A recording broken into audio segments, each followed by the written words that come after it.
Uma visão celestial. As instruções que Deus deu a Moisés, Ele também está falando hoje a cada um de nós. Não somente no Velho Testamento, mas também no Novo encontramos a seguinte advertência: Vê, pois, que tudo faças segundo o modelo que te foi mostrado no monte. Êxodo 25, versículo 40 e Hebreus 8, versículo 5. Esta é uma admoestação que precisamos contemplar seriamente. Moisés foi um homem chamado por Deus para liderar seu povo e para construir um lugar para sua morada. Moisés compreendeu muito bem essa excelente chamada e estava pronto para responder a ela com todo o seu coração. Entretanto, ele não era livre para fazer o que quisesse. Não tinha liberdade de inventar coisa alguma, de planejar o que quer que fosse ou de fazer qualquer coisa de acordo com seus próprios gostos ou desejos. Ele foi instruído a fazer tudo estritamente de acordo com a visão celestial que havia recebido pessoalmente enquanto estava com Deus na montanha. Veja, Moisés havia subido ao Monte Santo. Lá, ele passou um bom tempo, 40 dias e 40 noites, para ser exato, na real presença do Deus Todo-Poderoso. Ele conheceu o temor a Deus. Havia experimentado sua terrível majestade e poder. Além disso, havia contemplado o coração de Deus e começado a compreender algo sobre o que o seu Criador estava desejando. Então, quando desceu daquela montanha, tinha queimando dentro de si uma visão celestial, uma revelação espiritual que passou a controlar a sua obra enquanto ele estava construindo uma morada para o Altíssimo. Essas coisas nos deveriam falar hoje bem claramente. Quando nos convertemos e começamos a desejar nos envolver na obra de Deus, isso é algo que devemos considerar seriamente. Se desejamos ser colaboradores de Deus e auxiliá-lo na construção de sua eterna morada, esse é um aspecto importante a ser considerado.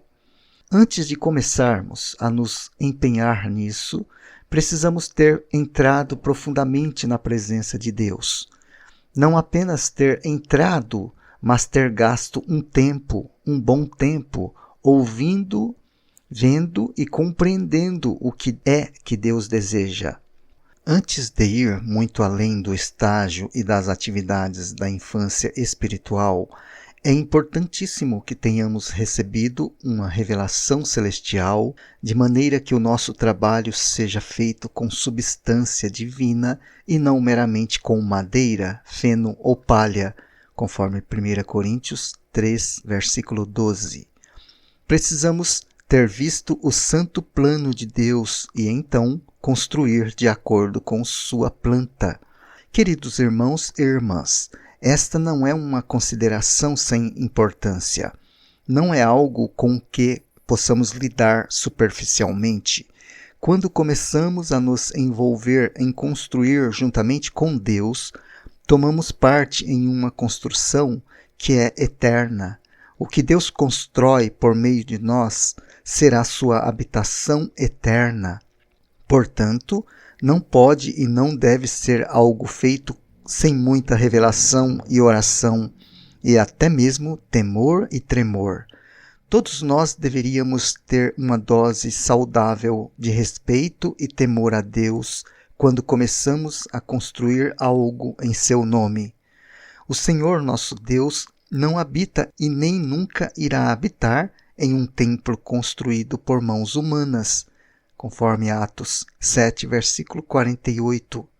Portanto, se não construirmos de acordo com o seu desenho, o que construirmos não irá satisfazê-lo, e ele não irá morar ali.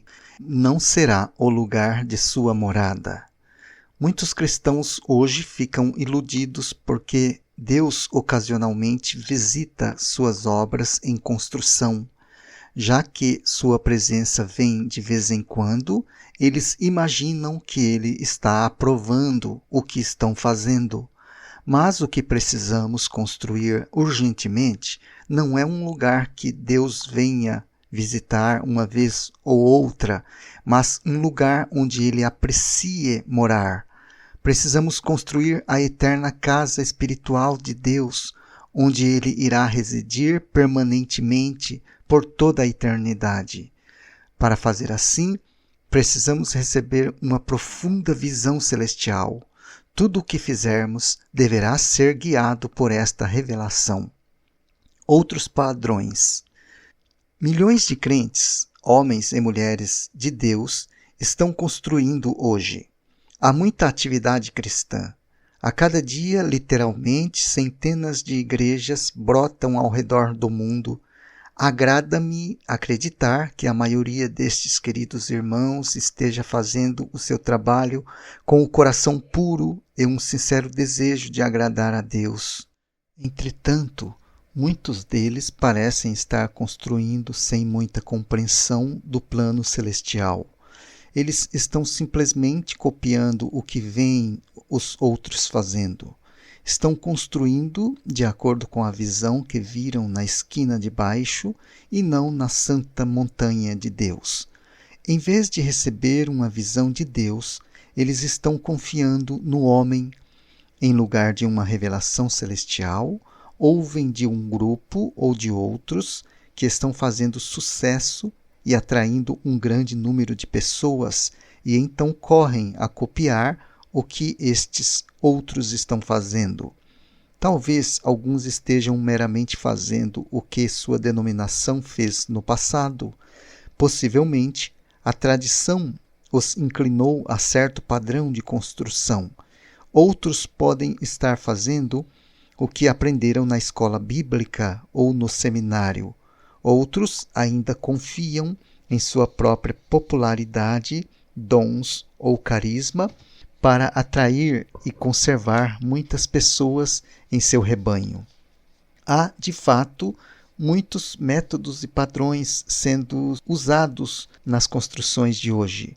Mas talvez todos nós devêssemos parar por um momento e considerar cuidadosamente o que estamos fazendo. Este é um assunto muito sério. As coisas que fazemos têm consequências eternas. Portanto, nós não feriremos se tomarmos alguns minutos e, em oração, avaliarmos nosso trabalho diante de Deus. Vamos entrar em sua presença e derramar nossos planos e projetos diante dele. Vamos com reverência abrir nossos corações para ouvir a sua opinião. Vamos perguntar honestamente a nós mesmos e a Deus: todas as coisas que estamos fazendo são realmente à prova de fogo? O que estamos construindo é realmente a casa de Deus? Será que é mesmo um lugar onde ele se alegrará em morar eternamente? Em 1 Coríntios 3, versículos 10 a 17, Paulo nos faz algumas admoestações e nos dá algumas instruções sobre como construir a casa de Deus e quais materiais devemos usar. Ele nos persuade a tomar muito cuidado com o que estamos fazendo. Ele diz: porém, cada um veja como edifica sobre a fundação. Verso 10. Não é suficiente construirmos algo que achamos bom ou algo que os outros aprovem. É essencial construirmos de acordo com o desenho de Deus e com materiais aprovados. Então, queridos irmãos, sejam cuidadosos. Sejam muito, muito cuidadosos para que o que vocês estão fazendo esteja em harmonia com a mente de Deus. Não tenha pressa em sair por aí fazendo algo para Deus. É exatamente importante ouvir de Deus e ver a sua habitação eterna primeiro, antes de começarmos a construir. Se começarmos com uma visão celestial, então todo o nosso trabalho será aprovado. Desta forma, não seremos envergonhados quando ele vier e examinar as coisas que temos feito. Ao prosseguirmos com este livro, estaremos examinando detalhadamente que tipo de materiais devemos usar, mas, por enquanto, precisamos ver claramente que há dois tipos disponíveis. Há materiais sobrenaturais, que são tipificados por ouro, prata e pedras preciosas, e os materiais terrenos, representados por madeira, feno e palha.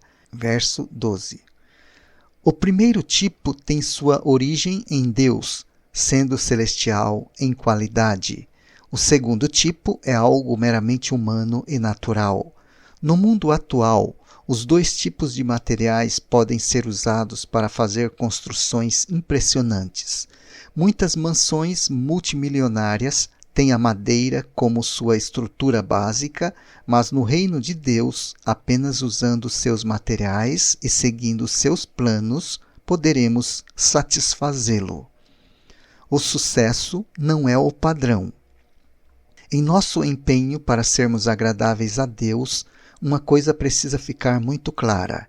A medida de julgamento para nossas obras não é o sucesso. Deixe-me repetir isso. O que confirma ou não a satisfação de Deus com o que estamos fazendo não é se muitas pessoas estão comparecendo aos nossos encontros. Não é o quão popular nós e nossa mensagem nos tornamos.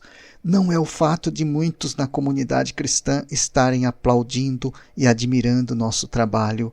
Não é porque nosso trabalho está crescendo e se espalhando de tal maneira que a nação inteira ou mesmo o mundo todo está ouvindo falar de nós.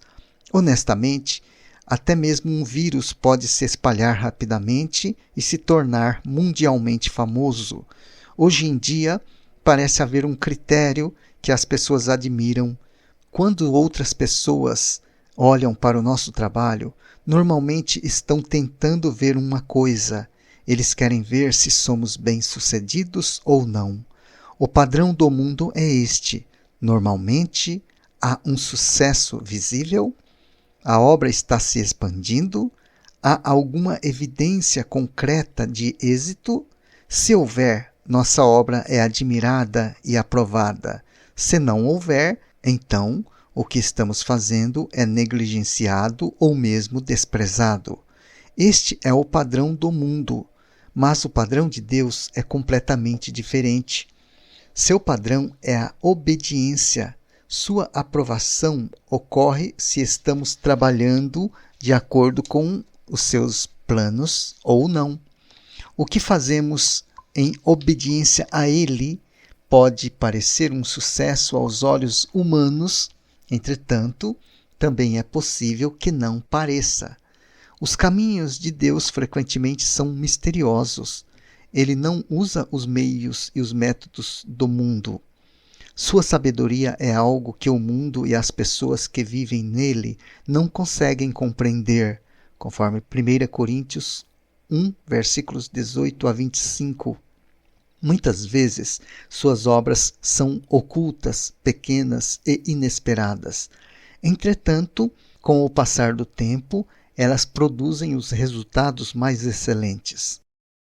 Para esclarecer um pouco este ponto, vamos dar uma olhada em alguns dos homens de Deus que foram poderosamente usados por Ele, mas ainda assim foram desprezados e rejeitados. Eles eram bem-sucedidos aos olhos de Deus, mas desconsiderados pelo mundo e alguns até mesmo pelas comunidades religiosas de seus dias. Noé era obediente, mas certamente não era popular. Eu imagino que a maioria das pessoas o considerava louco. Lá estava ele construindo um imenso barco em terra seca, sem nenhum modo de conseguir levá-lo à água. Não há dúvida de que ele era motivo do riso da vizinhança, mas ele foi obediente a Deus. Jeremias foi um profeta ungido e usado por Deus. 2 livros inteiros do Velho Testamento são suas obras e profecias. Cada simples palavra era inspirada e ungida pelo Deus do universo. Cada profecia que ele falou estava correta e veio, ou ainda virá, se cumprir. Entretanto, ele não tinha grupos de seguidores. Quase ninguém prestou alguma atenção a ele e nem obedeceu às suas palavras. A nação para a qual ele profetizava nunca se arrependeu e, eventualmente, teve que ser julgada por Deus. Seu ministério foi um desastre do ponto de vista humano.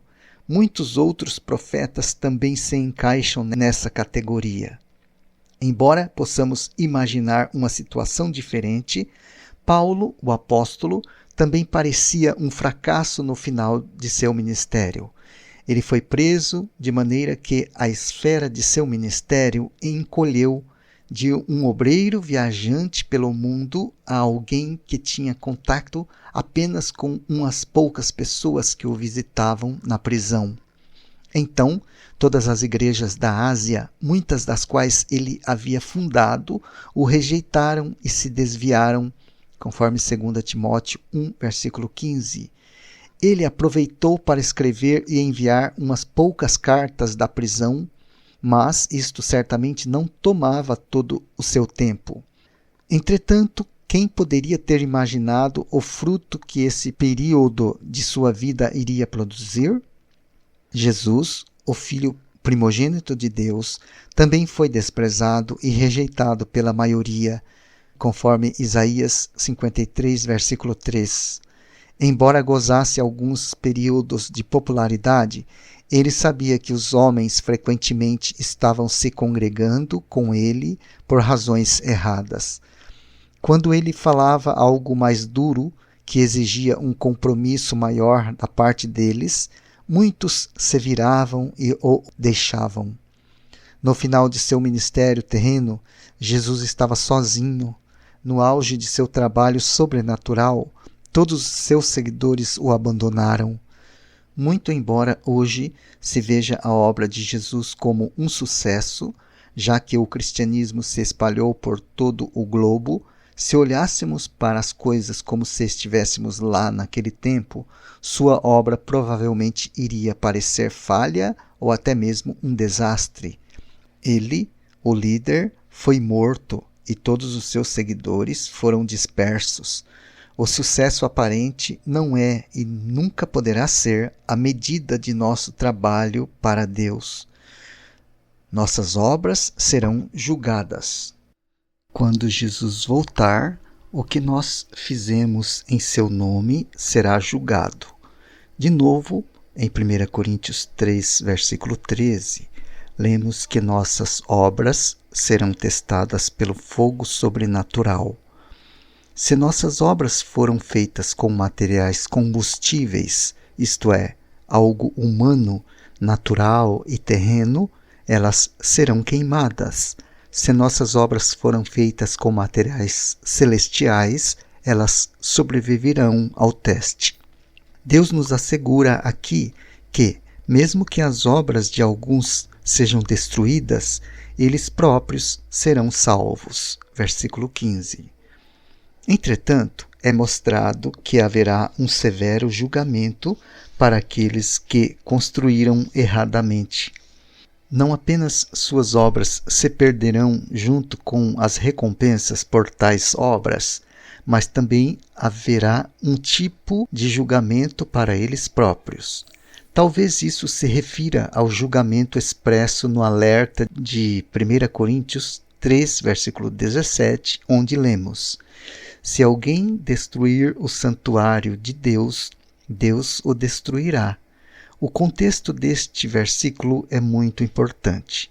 O assunto aqui é a construção do templo de Deus. Neste trabalho de construção, somos ensinados que se destruirmos o templo de Deus, sofreremos severo julgamento. De acordo com R.N. Champlin, Ph.D., em seu comentário sobre o Novo Testamento, esta palavra destruir também pode ser traduzida por arruinar, corromper, fazer desviar e ou estragar, em sentido moral ou físico, conforme volume 4, página 51. A palavra traduzida como destruir, versículo 17, referindo-se ao que Deus fará à pessoa ofensora, é exatamente a mesma palavra traduzida por destruir na primeira parte do versículo. Assim, vemos que Deus irá punir aqueles que poluem sua morada eterna de acordo com o que ele ou ela fez. As obras destruidoras que alguém pratica se tornarão o seu próprio julgamento.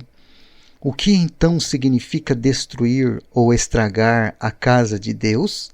Significa que, usando materiais incorretos, podemos poluir ou danificar o verdadeiro lugar de residência de Deus, o seu templo. É inteiramente possível para nós, trabalhando sem revelação sobrenatural, construir coisas dentro do templo de Deus que o vão poluindo, danificando e estragando. Além disso, se fizermos tais coisas, sofreremos severas consequências quando Jesus vier para nos julgar pelas nossas obras. Queridos irmãos e irmãs, esse versículo deveria ser muito sério para nós. Não estamos tratando aqui com algum tipo de construção temporária. Estamos construindo a morada eterna do Deus Todo-Poderoso. Portanto, devemos ser muito cuidadosos com o que fazemos. Se nós, por meio de nossa ignorância e motivos carnais, destruímos a casa de Deus, seremos destruídos da mesma maneira quando ele vier. Alguns exemplos do Velho Testamento. No Velho Testamento, vemos alguns exemplos desse tipo de poluição. No livro de Levítico, capítulo 10, versículo 1, lemos a história de dois sacerdotes, Nadab e Abiú, que eram filhos de Arão. Eles pareciam gostar de suas obrigações religiosas e se tornaram orgulhosos de suas posições entre as pessoas. Então pensaram que podiam melhorar ou aumentar um pouco os desígnios de Deus. Um dia, em vez de seguir os mandamentos de Deus, eles pegaram seus incensários, puseram um pouco de incenso neles e marcharam para o tabernáculo para fazer o seu próprio tipo de oferenda. Eles vieram com um novo e moderno jeito de adorar. Do ponto de vista de Deus, isso era fogo profano, conforme Levítico 10, versículo 1. A invenção deles lhes custou suas vidas. Profanaram a casa de Deus e então veio o fogo da presença de Deus e os consumiu. Em 2 Reis, capítulo 16, temos a história de Acás, que foi um dos reis de Judá. Infelizmente, esse homem não temia a Deus e nem compreendia os seus caminhos. Um dia, ele viajou para Damasco para encontrar o rei da Assíria, a quem acabara de pagar tributos com o ouro e a prata que havia roubado do templo.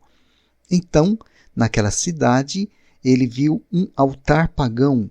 Era bastante comovente, era grande, muito enfeitado e espetacularmente bonito. Parecia muito melhor aos seus olhos do que o razoavelmente mais simples e bem menor altar de bronze que Salomão havia feito. Assim, ele mandou ao sacerdote Urias algumas medidas e a planta do altar que viu. Antes mesmo de Acás voltar para casa, Urias edificou uma réplica do altar pagão. Em seguida, Acás e Urias arrastaram o altar de bronze do Senhor e colocaram no templo o novo e impressionante altar. Então, Acás instruiu os sacerdotes a usar o extravagante altar para todos os sacrifícios e ofertas. O velho altar de bronze seria usado apenas para Acás buscar orientação, o que significa procurar a direção de Deus. Imagino que o altar de bronze foi pouco usado por ele. O novo altar era grande e impressionante, mas não foi planejado por Deus. Era uma grande obra humana. Era atraente do ponto de vista terreno e carnal. mas era uma poluição para a habitação simbólica de Deus, o templo. Há muitas coisas que os homens apreciam com seus sentidos naturais. Ambientes bonitos, mensagens eloquentes, música agitada e muitas outras coisas nos são agradáveis. Portanto, há uma grande tentação de instituir tais coisas em nosso trabalho para o Senhor. Enquanto estamos construindo sua morada, é tentador adicionar um pouco de nossas ideias ou decorações. É muito difícil não incorporar algo de nossos próprios desígnios e direções. Mas vamos nos lembrar sempre, pois aquilo que é elevado entre os homens é abominação diante de Deus. Lucas 16, versículo 15. Muitos tipos de trabalhadores. Há muitos tipos de obreiros hoje no projeto de construção de Deus. Assim como o projeto de uma construção terrena requer diferentes tipos de trabalhadores, incluindo eletricistas, encanadores, carpinteiros, pedreiros, etc., assim também a construção de Deus requer pessoas para desempenhar diferentes funções. Lemos no Novo Testamento sobre os apóstolos, profetas, evangelistas, pastores e mestres. Além disso, aprendemos sobre diversos tipos de dons e ministérios. Este livro não tem o objetivo de delinear e discutir cada uma dessas diferentes funções, mas apenas dizer que elas são muitas e variadas. Um importante ministério que tem uma relação direta com nossa atual investigação é o trabalho de um apóstolo. Deus é o arquiteto de sua construção. Ele mesmo desenhou a planta. Mas também há aqueles que são chamados sábios construtores, conforme 1 Coríntios 3, versículo 10, NVI. São um tipo de supervisores ou mestres de construção. São indivíduos que passaram um tempo na montanha de Deus, olharam profundamente dentro do seu coração, viram o seu plano e entenderam como construir aquilo que viram. Este é o trabalho de um apóstolo. Portanto, um apóstolo é alguém que tem uma visão ampla dos desejos de Deus e uma clara compreensão espiritual de como construir aquilo que Deus revelou a ele. Os apóstolos são aqueles a quem Deus revelou seus mistérios. Paulo escreve: pois, segundo uma revelação, me foi dado conhecer o mistério. Efésios capítulo 3, versículo 3. Tendo recebido revelações, então eles se tornam despenseiros dos mistérios de Deus. 1 Coríntios 4, versículo 1. Eles obtiveram algo de supremo valor e são responsáveis perante Deus por sua administração. Isto significa que os apóstolos devem ser humildes servos, compartilhando fielmente com o resto do corpo de Cristo as coisas preciosas que Deus lhes revelou. Eles precisam trabalhar para que os outros membros sejam guiados pela mesma revelação celestial. É claro que cada tipo de ministério necessita de alguma revelação divina para operar. Cada membro do corpo deve seguir a liderança sobrenatural para ser efetivo. Entretanto, é aqui que encontramos um problema comum na igreja hoje. Para explicar melhor, vamos falar sobre o encanador. Vamos admitir que ele saiba lidar com os canos. Ele é bom naquilo que faz e sabe que seu trabalho é uma parte essencial do projeto. Mas se ele começar a pensar que o que vê e sabe é a totalidade do projeto, então começam a surgir problemas. Talvez pudéssemos pensar em nosso encanador como um evangelista. Ele é bom naquilo que faz. Ele sabe que a sua parte é importante. Em tudo que lê na Bíblia, ele vê evangelismo. Já que esse é o seu dom e a sua função, isto é o que Deus revela a ele pela sua palavra. Mas também é muito possível e até mesmo comum para este evangelista começar a imaginar que viu o plano completo de Deus. Ele começa a pensar que a sua parte é a mais importante, que o seu trabalho é o trabalho que Deus quer que seja feito. Já que é isto que vê, quando olha para a palavra de Deus, ele supõe que isto é tudo o que está ali para ser vestido. Entretanto, já que este irmão ou irmã não é um apóstolo, sua visão é limitada, porque Deus não revela a ele ou a ela o seu plano mais completo. A menos que tenha a humildade de considerar isto e compreender que necessita do resto do corpo, ele indubitavelmente irá encontrar dificuldades e também causar muitos problemas na igreja por meio do seu trabalho. Em vez de trabalhar em harmonia com as outras partes, ele ou ela podem se tornar independentes e até mesmo lutar contra o que os outros estão fazendo, já que as ações destes são diferentes daquilo que ele ou ela entende. A propósito, não queremos perseguir os evangelistas. Esse mesmo problema também é evidente em outros membros do corpo de Cristo, ainda que cheios de dons. Hoje, na Igreja de Cristo, vemos muitos irmãos e irmãs construindo dessa maneira imprevidente, pensando que o seu ministério é o mais importante ou mesmo o único caminho. Eles começam a construir uma igreja em torno do seu ministério. Em vez de simplesmente fazer parte deles na construção do corpo, eles se retiram para um canto e congregam com outros que concordam com eles ou a quem eles convencem da importância de seu ministério. O resultado é que vemos grupos tentando construir a casa de Deus exclusivamente com canos e encaixes que exemplificariam o evangelismo. Outros estão construindo somente com fios, tomadas e pontos de luz que corresponderiam à profecia ou ensino. Cada um enfatiza a sua compreensão e o seu dom, sem a humildade de ver que a parte deles é apenas uma parte do plano. Assim, compreendemos parte da importância do ministério apostólico.